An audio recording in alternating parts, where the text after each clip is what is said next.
India Pakistan में बहुत कुछ कर रहा है और आपकी आर्मी को पता है। अब हमें क्या पॉलिसी रखनी चाहिए? अगर वो हमला करने की बात करते हैं तो हम डिप्लोमेटिकली क्या कर सकते हैं? पिछले 45 साल से वहां जंगें करते रहे हैं लेकिन कुछ हासिल नहीं कर सके। मैं डॉक्टर जयशंकर का बता दूं कि वो अकेला 1.4 बिलियन लोगों की फॉरेन पॉलिसी दुनिया को बता रहा है। उन्होंने ये भी कहा है कि भारत के इस खित्ते में नापाक अजाइम यानी जो आप लोग कुछ करना चाह रहे हैं इस रीजन में गलत, उससे जो है वो हमारी फौज जो है वो हमें पता है और हम उसके साथ ही उसको हैंडल करने के लिए भी तैयार हैं। इंडिया पाकिस्तान में बहुत कुछ कर रहा है और आपकी आर्मी को पता है।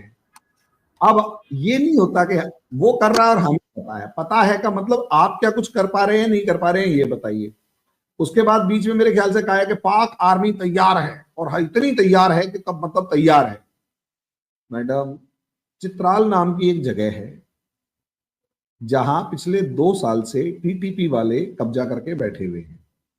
आप तैयार खड़े हैं, मतलब बिल्कुल ऐसा ही है। दूल्हे बने खड़े हैं, बारात जानी है, बारात भी खड़ी है, 2 साल से खड़ी है। तैयार तो हैं, जा कहां रहे हो ये तो बता दो। कुछ किया क्या? तैयार होके बैठ गए क्या? आरजू जी, प्रॉब्लम ये है, तैयार तो हैं सर हल्के में मत लिएगा, बता रही हूँ।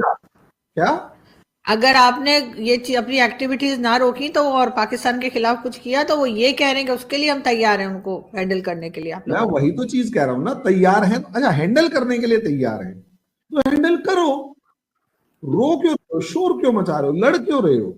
साथ उनका ये भी कहना है कि भारत जो है वो डिफरेंट कंट्रीज में, खास तौर पे जैसे कनाडा में जो है वो जो खालिस्तान के सपोर्टर्स हैं, अभी बांग्लादेश से उनकी वीडियो उनकी, यार उनकी किलिंग्स में सर, उनकी किलिंग्स में सर, मैं वही बता रही हूँ जो उन्होंने बोला है, मैं नहीं बोल रही, मैं पहले बता दूं, पता लगे ऑडियंस मुझे गालियां देनी शुरू कर दे। तो उनका ये कहना है कि जी मुख्तलिफ कंट्रीज में आप खालिस्तान के लोगों को की किलिंग्स भी करवा रहे हैं, उसमें भी भारत की गवर्नमेंट इन्वॉल्व या एजेंसी। अब आया ना मामला, दर्द तो ये निकल के आया। ये जो दर्द है ना, ये जो टीस है खालिस्तान को लेके, ये आरजू जी अब निकल के आई है। अब आपने बिल्कुल सही क्वेश्चन पूछा है कि आप इंडिया वाले खालिस्तान को क्यों मार रहे हैं। ये टीस निकल के आई है अब आपके DGISPR की। बाकी तो सब बकवास है। ये जो खालिस्तान को क्यों मार रहे हैं भैया, सीधी सी बात है, कौन खालिस्तान, कैसा खालिस्तान, हम तो नहीं जानते। हम सिर्फ इतना जानते हैं कि अगर आप एक एग्जाम्पल देखें तो अभी कुछ दिन पहले हमारे गुरदासपुर के अंदर एक पुलिस चौकी के ऊपर हैंड ग्रेनेड फेंका। वो लोग इंडिया छोड़कर भाग रहे थे। जब वो इंडिया छोड़कर भाग रहे थे तो पुलिस वहां पर पहुंची, आर्मी नहीं पहुंची, रेंजर्स वेंजर्स कुछ नहीं पहुंचे, कुछ नहीं। सिर्फ पुलिस वाले, simple special task force police वालों की होती है, सिंपल एम्यूनिशन के साथ होती है, आर्म्स एंड एम्यूनिशन के साथ होती है। वो पहुंची, वो उनको गिरफ्तार करने जा रही थी। उन्होंने AK-56 उन पे चला दी। रिटेलिएशन के अंदर तीनों मारे गए। अब प्रॉब्लम ये है ना कि आपके यहां पर पता लगा कोई मक्खी मर गया, अब उसमें भी इंडिया का हाथ। अब मान लिया लंदन के अंदर कोई खालिस्तानी मर गया, उसको हार्ट अटैक आया, एक कॉन्स्पिरेसी थ्योरी चलती है पोलोनियम में मारा गया। अरे भैया, हमें क्या पता, तुम्हारी कंट्री में लोग मारे जा रहे हैं तो तुम जानो। कहा जाता है कि इंडियन आर्मी के पास जाते हैं ट्रेनिंग लेने के लिए और बहुत बड़ी तादाद में जो है अफगान स्टूडेंट जो वो इंडिया में जाते हैं स्कॉलरशिप पे पढ़ने के लिए। हेल्थ का निज़ाम देखे और इंडिया खुद जो है वो अफगानिस्तान में बहुत बड़ी कह लें कि बहुत बड़े पैमाने पे इन्वेस्टमेंट भी करे जो हमें नजर आ रही है। अब आप देखें गुजरते वक्त के साथ साथ इंडिया और अफगानिस्तान के ताल्लुकात जितने मजबूत हो रहे हैं, पाकिस्तान और अफगानिस्तान के ताल्लुकात उतने कमजोर हो गए हैं। कमजोर नहीं हो रहे, मतलब बिगड़ गए हैं, बहुत ही खराब हो गए हैं। तो ये मतलब डायरेक्शन जिस तरफ जा रही है, पाकिस्तान की इकोनॉमी आपने देख ली है, ठीक है, माउंटेनियस एरिया है वहाँ पे, तो आपने विजिट किया होगा KP के, ठीक है। बलूचिस्तान देख लें, वीरान है, सहरा है वहाँ पे, ठीक है। BLA और TTP आपस में मिल जाएं, ऊपर से अफगानिस्तान सपोर्ट करने लग जाए, हमारी आर्मी कहाँ तक, मतलब कब तक वो करेगी। और स्पेशली जब आप मतलब पॉलिटिक्स में इंटरवीन करते हैं, रिसेंटली 9 मई को आपने देखा था, अवाम में इतना गम गुस्सा पाया जाता है, तो ये काफ़ी डिटोरेट हो रही हैं सिचुएशन वगैरह ना, सही तरीके से नहीं जा रही। सर आपको नहीं लगता कि हमारी जो कौम है, जो हमारा पाकिस्तान है, हम बड़ी बदकिस्मत कौम है। हमें जिन जिन ममालिक के बॉर्डर लगते हैं, जिन जिन हमसायों के बॉर्डर लगते हैं, हमारी किसी के साथ नहीं बनती, वो इंडिया हो, अफगानिस्तान हो या फिर ईरान हो। बिल्कुल ऐसा है। हम क्योंकि यूज़ होते हैं, वजह ये हमारी अगर कोई खास आइडियालॉजी होती तो 2 आइडियालॉजी के लोग इकट्ठे बैठ जाएंगे, सेम आइडियालॉजी के, ठीक है। हमारी आइडियालॉजी नहीं है, हमें पैसा दो, हम यूज़ होंगे, मर्सनरी आर्मी है, जहाँ के इनको कर दो। जनरल ज़ियाउल हक ने फ़लस्तीन को वो किया था जॉर्डन के कहने पे, ठीक है। हम सोवियत यूनियन के ख़िलाफ़ लड़े, फिर रशिया चले गए कि जी हमें तेल दें।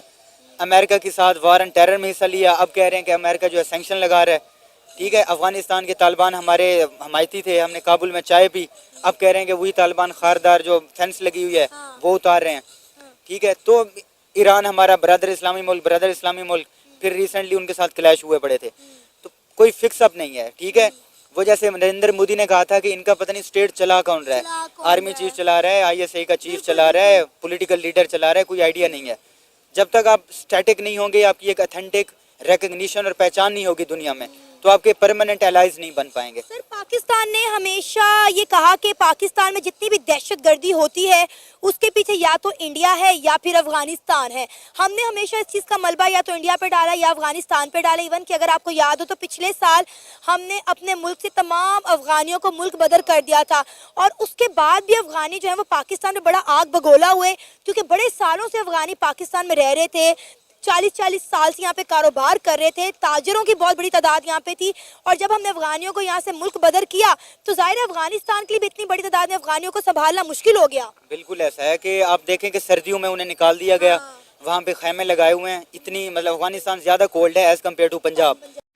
पाकिस्तानी आर्मी ने एक प्रेस कॉन्फ्रेंस करते हुए कई सवालों के जवाब दिए और इस दौरान उन्होंने भारत को कई धमकियां दी और भारत पर कई आरोप भी लगाए, और इसका रिप्लाई हो सकता है भारत दे भी ना, क्योंकि रिप्लाई देने के बाद उनकी जो उलूल जुलूल स्टेटमेंट्स हैं उनको कहीं ना कहीं ग्लोबल रिकग्निशन मिलेगा। अगर भारत यहाँ से रिप्लाई देता है तो वैसे भी जो पाकिस्तान है वो आइसोलेटेड है पूरी दुनिया भर में, और पाकिस्तान को कोई मुंह नहीं लगाता। पाकिस्तान जो भी बोलता है उसको कोई ज़्यादा तवज्जो नहीं देता, इसीलिए पूरी प्रोबेबिलिटी है कि भारत कोई भी यहाँ पर रिप्लाई नहीं देगा।